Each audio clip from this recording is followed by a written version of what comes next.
Paz do Senhor, abençoados. Aqui quem fala é o Manuel Gomes. É sempre uma honra poder estar compartilhando a palavra de Deus. Todo lado da minha esposa. Diz teu nome aí, amor, para eles te conhecerem. Rosinaira Souza. Irmã Rosinaira Souza, tá? Ela vai entoar um louvor aqui para nós. Já quero aqui agradecer à irmã Kênia pelo convite. É uma honra para nós, tá bom? É uma satisfação muito grande. A consideração que você tem tido pela gente, né? De estar nos convidando para juntos estar contribuindo, né, com o reino de Deus. Eu quero já pedir perdão por algum barulho externo que os irmãos por acaso ouvirem, que a rua é um pouco movimentada. Pode ser que a gente escute algum barulho, mas eu acredito que não vai atrapalhar aqui a compreensão do assunto desta noite, tá bom? Eu quero ser breve e queria deixar um texto para a edificação dos irmãos. Está em Mateus capítulo 5, versículo de número 13. Mateus capítulo 5, versículo de número 13, apenas a primeira parte do versículo, que diz assim: vós sois o sal da terra. Vou repetir.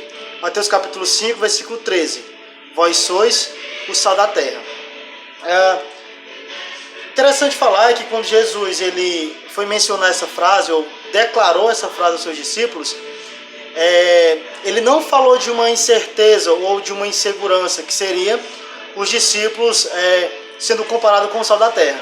Na verdade, Jesus falou de uma certeza. Aqueles que o confessam como Senhor e Salvador de suas vidas são sal da terra. O que é interessante a gente observar aqui é o que seria o significado dessa frase. Porque se a gente for fazer uma comparação do sal que nós conhecemos hoje, se for no mercado, você vai ver que o sal não tem um lugar privilegiado. Ele não tem nem propaganda de comercial, né? Financeiramente falando, também não tem tanto valor assim.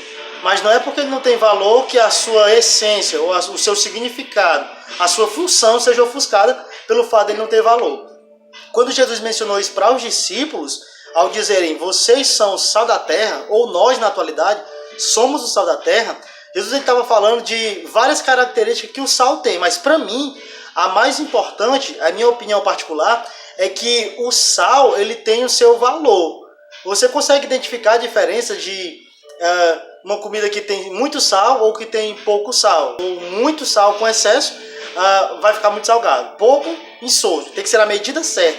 Dentre outras características que ele também tem, o sal, nós também devemos ser responsáveis por essas características, porque Cristo simbolizou a nossa vida como sal da terra. Mas para mim, a principal característica do sal que Jesus quis dizer para nós ali é que o sal tem o seu valor. Se você não sabe, o sal ele já foi usado como moeda, né? Ou como salário para soldados, né? Daí a palavra soldado vem do sal, daí a palavra salário vem do sal, porque os soldados recebiam seus pagamentos com sal, era a moeda da época, né? O valor que ele tinha. Hoje talvez não tenha tanto valor, talvez dos ingredientes necessários para uma alimentação, ou na hora de se fazer uma alimentação, o sal seja o mais barato, né? Mas na época de Cristo, há mais de 2000 anos atrás, o sal tinha um valor enorme. Tão valioso assim é a comparação que Cristo faz com a gente. Quando ele diz que nós somos o sal da terra, a principal característica, ao meu ver, que ele quer falar para nós, ou que se a gente fosse traduzir o significado dessa afirmação, seria que o sal, ele tem valor. O sal tem valor. Então, quando ele diz que a gente é o sal da terra, ele está querendo dizer que nós temos valor. Por isso a gente não deve baixar a cabeça, a gente não deve perder para os problemas, a gente não deve desistir, não deve desanimar, a gente não deve ficar aflito, mesmo que o mundo tenha aflições, mas isso não deve nos vencer, porque Cristo ele nos considerou o melhor bem dessa terra. Deus deu o seu Filho amado, aquilo que ele tinha de mais precioso, por amor a nós. Nós temos valor. Se esse louvor que a gente vai entoar agora, ele existisse na época de Jesus, com certeza Jesus iria entoar ele para os discípulos. Veja só o que esse louvor diz para você, ó. Quero que valorize o que você tem. Você é um ser, você é um alguém tão importante para Deus. Você tem valor, você é importante. Nada de ficar sofrendo angústia e dor nesse seu complexo inferior, dizendo às vezes que não é ninguém. Ao ser comparado com sal, olha o que Jesus diz. Venho falar do valor que você tem. Eu venho falar do valor que você você tem. Por que nós temos valor? Olha aí, por quê, ó. Ele está em você, o Espírito Santo se move em você, até com gemidos inexprimíveis, inexprimíveis. Daí você pode então perceber que para Ele há algo importante em você. Por isso levante e cante, exalte ao Senhor. Você tem um valor, o Espírito Santo se move em você. Você tem um valor, o Espírito Santo se move em você. Você tem um valor, o Espírito Santo se move em você.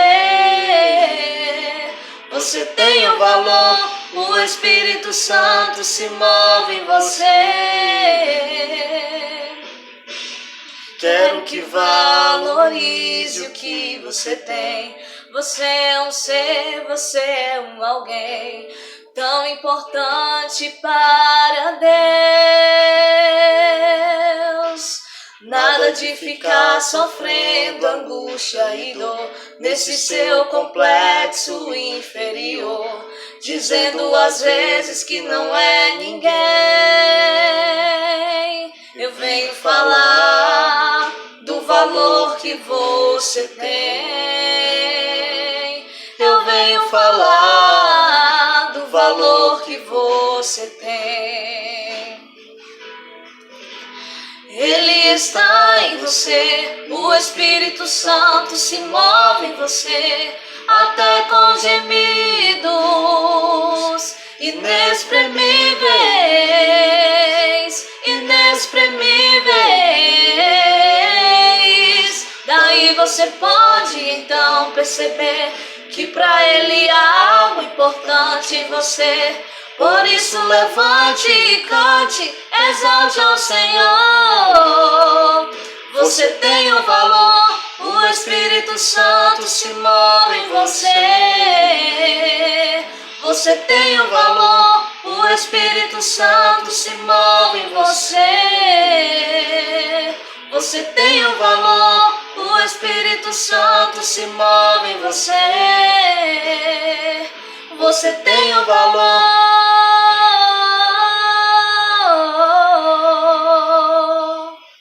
Vou fazer essa parte porque é com ela, o louvor, tá, gente? Mas fique com essa palavra em nome de Jesus. Você é sal da terra, você tem valor.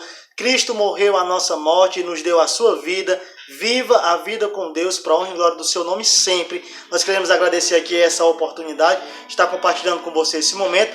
Deus abençoe a sua vida, continue lhe abençoando em todas as áreas de sua vida para a honra e glória do nome dele. Deus abençoe você. Dá tchau pro pessoal. Pai do Senhor.